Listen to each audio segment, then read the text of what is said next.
There's the start from here. It's very close to the last corner, so the cars bring a lot of shit to the start line. So after the start, it's easy to get the wheel spin before heading into turn 1. It's actually one of the hardest start lines in the championship, with the lowest amount of grip. A lot of wheel spin. Try to control wheel spin with the turbo, 600 horsepower. It's 600, right? Engine engineer, Timo. We have 1000 newtons of torque. At least in idle. Yeah. The container is not going to be here during the race. Alright, so the first kink, we don't even call it the first corner, but the first kink is here, and then you go straight into gravel.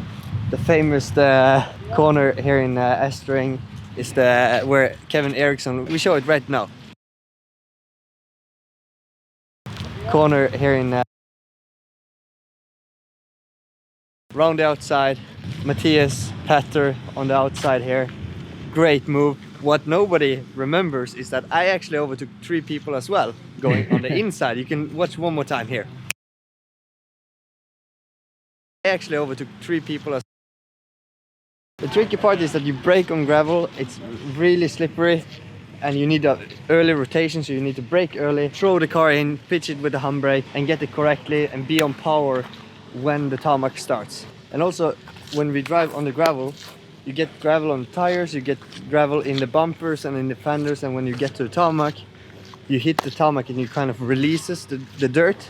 Okay. So every time you come to this corner, the corner is different. You see the tarmac in the corner, there's going to be gravel in the corner. So it's very hard to find the grip, to find the traction, to get a good exit down the long straight. So after this turn 1 hairpin, we have the fastest section of the track.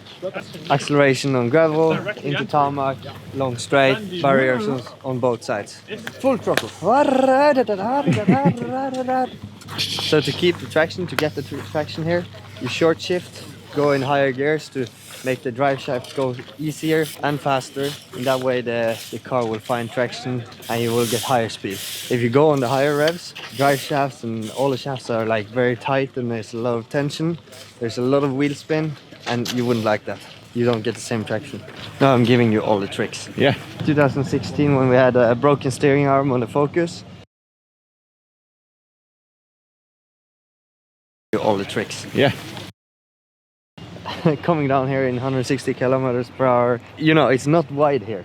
It's a fence there and a wall there, and started braking here and the car is going everywhere. It's like you're living on the edge. One of the coolest sections in the championship is actually here in ESTERING. The chicane up here over the crest, braking on gravel down to the last couple of corners. Like, this is so epic to be driving.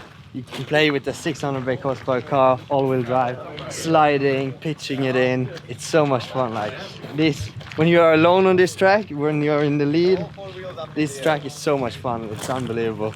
If you're behind someone, it's a pain in the ass. So where's the famous picture? The famous picture is up here.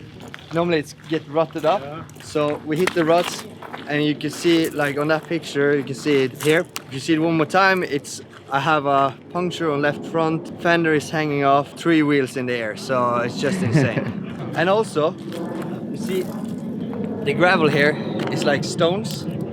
If you're behind, your bumper looks like it's been shooting AK-47 on. It looks destroyed, and I mean, front bumpers, fenders, bonnet, roof, window, it's destroyed. Yeah. So the last 2 corners of the track, the entry of the joker, so you need to decide kind of on the gravel in the braking if you're gonna take the joker or not. So joker lap, for those of you that don't know what a joker lap is, in the Rallycross we have, in the qualifying heats we have 4 laps, in the semi-final and final we have 6 laps.